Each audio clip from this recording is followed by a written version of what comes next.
Porque hoy en día encontramos tantos y tantos titulares de notas periodísticas en los que se trata el tema de la práctica deportiva y las distintas altitudes.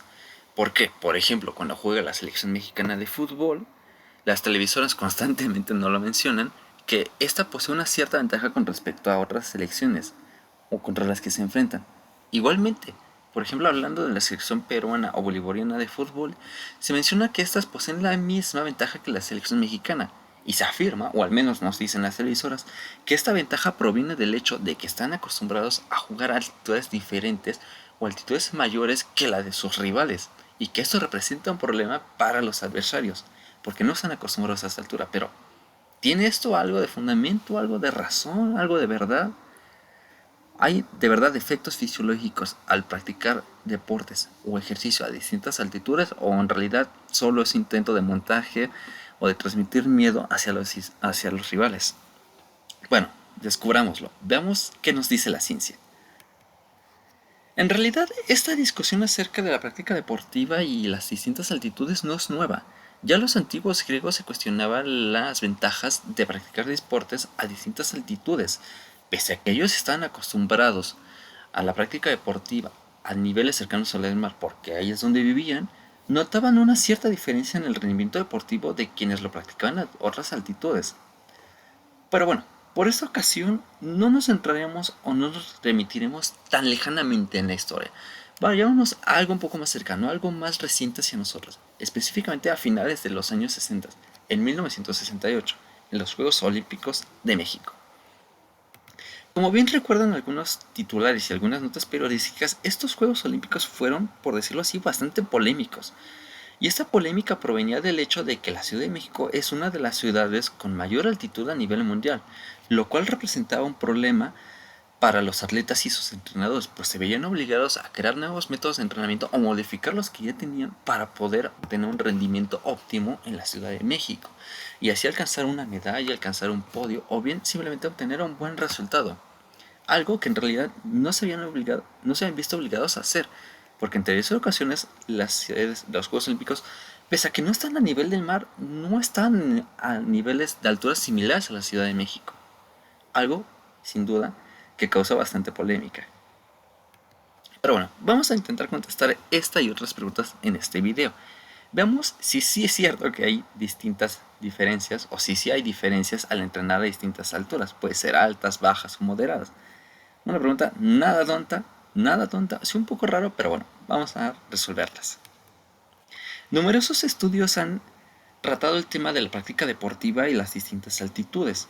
Evidentemente los objetivos son comparar el rendimiento deportivo de los atletas después de haberse entrenado en altitudes altas, moderadas o bajas. Y observar o concluir si existe un mejor método de entrenamiento, o si en realidad no existen diferencias entre entrenar a alta altura, moderadas o bajas. En esta ocasión nos centraremos en este estudio. Es efecto del entrenamiento en altura sobre la capacidad aeróbica de los atletas. Consiste en una revisión sistemática y un metaanálisis de otros artículos ya publicados con el fin de concluir o observar si existe algún consenso entre los demás estudios y ver si sí existen diferencias al entrenar a distintas alturas o en realidad no. Para evaluar las diferencias de los entrenamientos a distintas alturas se utilizaron una serie de parámetros, los cuales sirvieron para evaluar, como bien dije, si sí existen diferencias o no. Estos parámetros son el VO2 max y la hemoglobina en sangre. Y espérame, no me cierres el video, aún no lo cierres. Déjate explico ahora mismo qué son estas dos cosas. El VO2 max o consumo máximo de oxígeno es una cantidad máxima de oxígeno que una persona puede realizar durante el ejercicio intenso. Es decir, al momento del intercambio de gases, el VO2 max es la cantidad máxima de oxígeno de la que puede disponer una persona durante un ejercicio de alta intensidad. Un buen VO2 max, un alto valor de VO2 max, es un buen indicador de la capacidad cardiovascular y la resistencia aeróbica. Todos quisiéramos un buen VO2 max. Los niveles de hemoglobina, por su parte, se refieren a la cantidad de hemoglobina, una proteína que es rica en hierro, que se encuentra en los glóbulos rojos. Esta es de crucial importancia para el transporte de oxígeno de los pulmones al resto del cuerpo. Durante este estudio se examinaron distintos tipos de altura, dependiendo de los resultados encontrados. El primer tipo de altura es cercana al nivel del mar, que es menor a 500 metros, baja altitud de 500 a 2000 metros, altitud moderada que va de 2000 a 3000, alta altitud que va de 3000 a 5500, y ya como si estuviéramos en Cuscopilla, ya hasta arriba de la cima de la montaña, la altitud extrema es mayor a 5500 metros.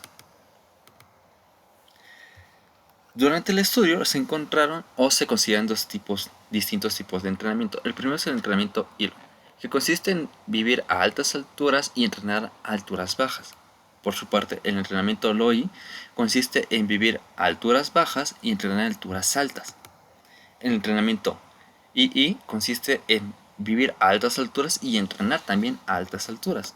Finalmente, el entrenamiento ILOI consiste en vivir a altas alturas, entrenar a bajas alturas, pero nuevamente volver a entrenar a altas alturas. Esto es un poco confuso, pero tiene que ver con el hecho de la intensidad del deporte. Los ejercicios de mayor intensidad se realizan a altura baja y los de menor intensidad a altura alta.